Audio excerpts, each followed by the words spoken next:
Hey, it's NPR's Book of the Day. I'm Andrew Limbong. Peter Hessler is a longtime foreign correspondent, and he spent the early part of his career in China, where he'd already been teaching English for a bit. His job took him elsewhere, but he stayed in touch with his students as the world, and namely China, was rapidly changing.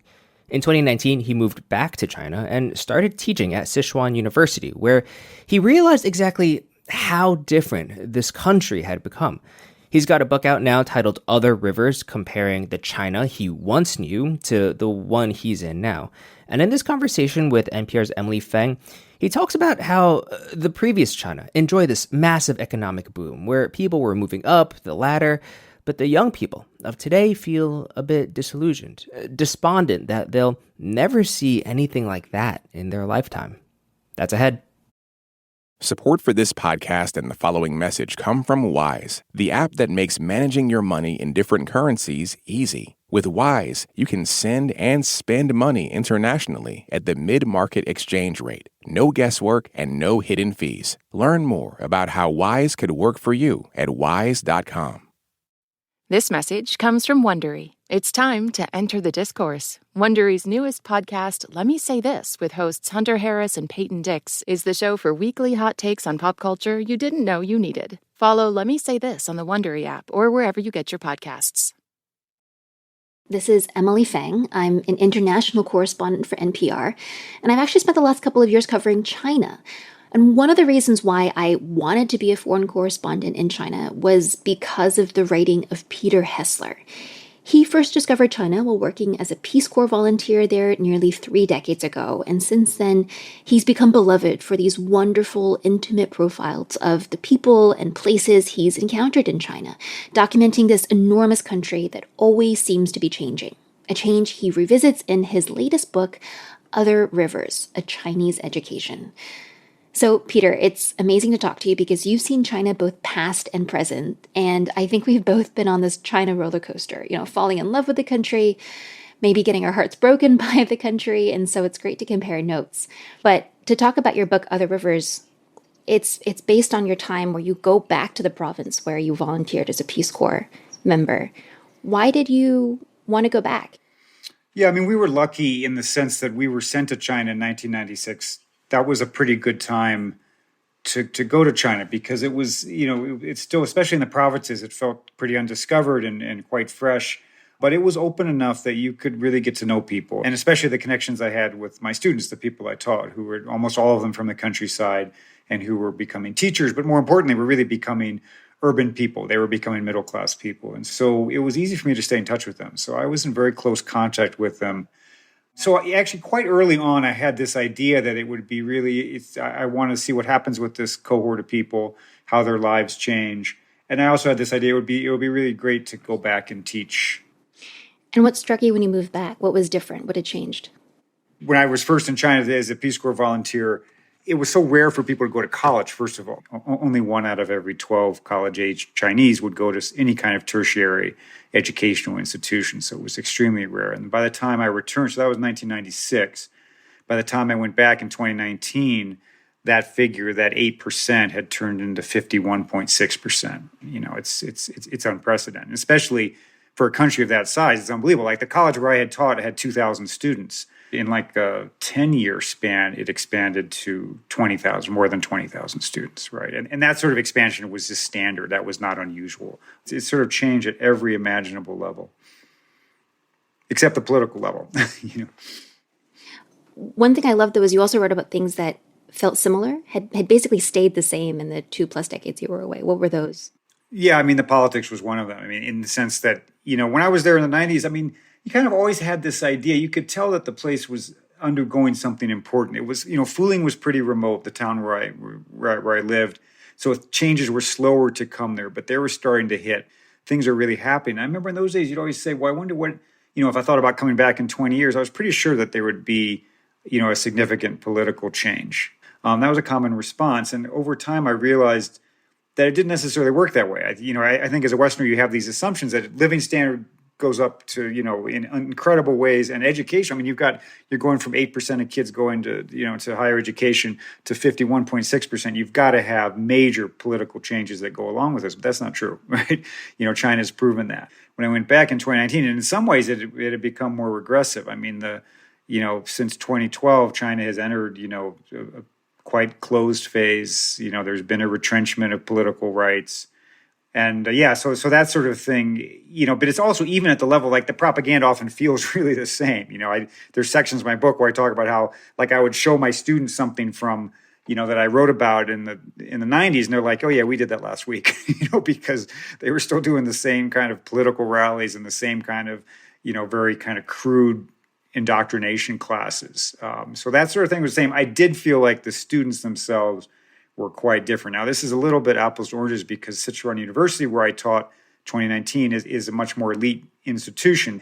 I remember in the 90s, the students being, pretty susceptible to the propaganda, and they tended to believe what the party told them.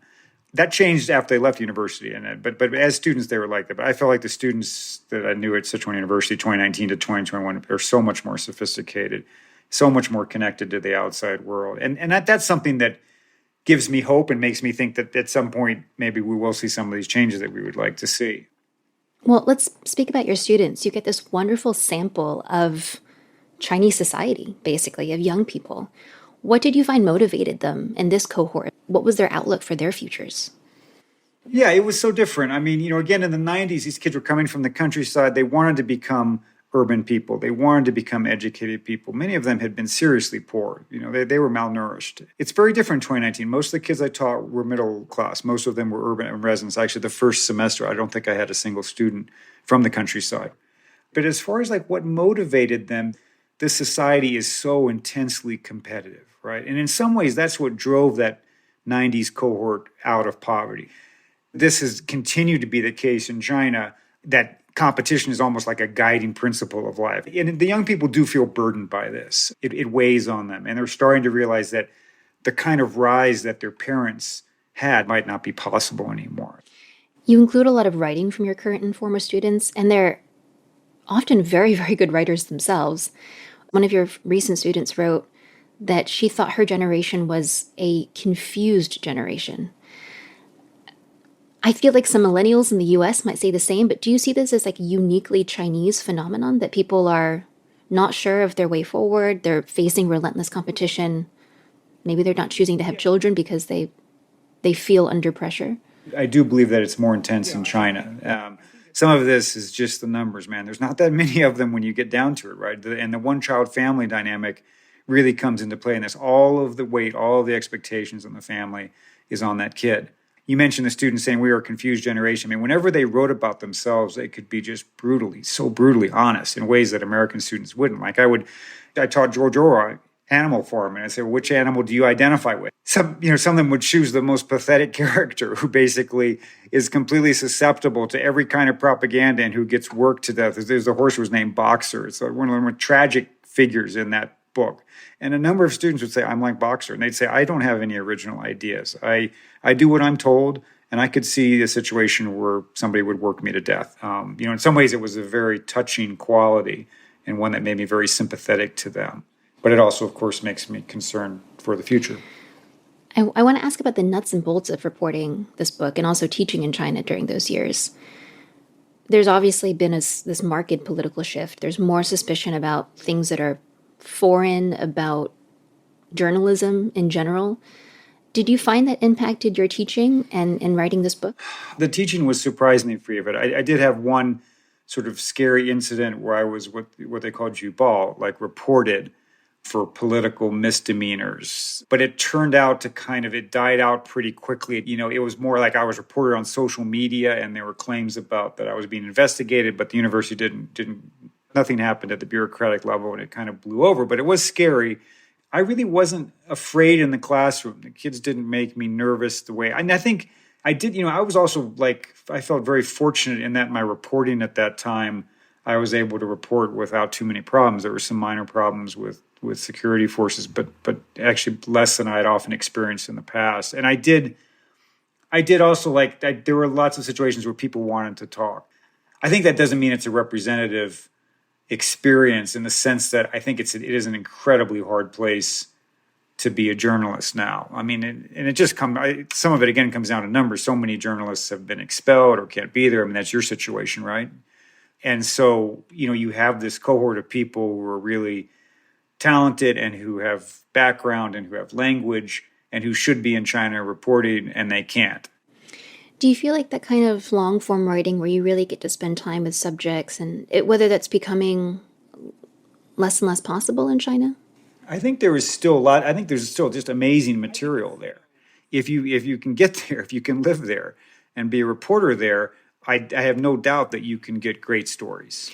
Well, even getting there, I mean, just speaking from experience, it would be really, really hard to do this kind of work as a registered journalist, which of course is the quote-unquote legal way to do it. And you take a risk, as you mentioned, when you don't have that accreditation. But when you do, it marks you out for intimidation, surveillance. And so even when I could spend time with people, they would get terribly harassed afterwards or threatened, or they were so upset they would threaten to sue me because they were under a lot of pressure. So one thing I really struggled with was getting to the point where someone was worth doing a profile on simply because I could never spend that much time with them. Mm-hmm. Yeah, no, I mean, that's, and again, it's not in the authorities' interest. They don't know what's good for them. But this is one of the problems with the Chinese government is their idea of public relations, is, non-functional. And there's just no confidence, right? There's no confidence that you can let people in the country and give them some space and trust what they're going to produce. They feel like they have to control and monitor and limit everything. Thank you. That's Peter Hessler. His latest book is Other Rivers, A Chinese Education. Cool. Thanks, Peter. Yeah, no, thanks so much.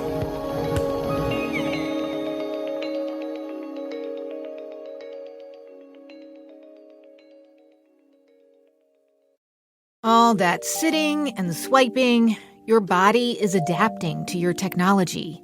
Learn how and what you can do about it. I really felt like the cloud in my brain kind of dissipated. Once I started realizing what a difference these little breaks were making, there's no turning back for me. Take NPR's Body Electric Challenge. Listen to the series wherever you get your podcasts. This is my voice. It can tell you a lot about me, and I'm not changing it for anyone. In NPR's Black Stories, Black Truths, you'll find a collection of NPR episodes centered on the Black experience. Search NPR Black Stories, Black Truths wherever you get podcasts.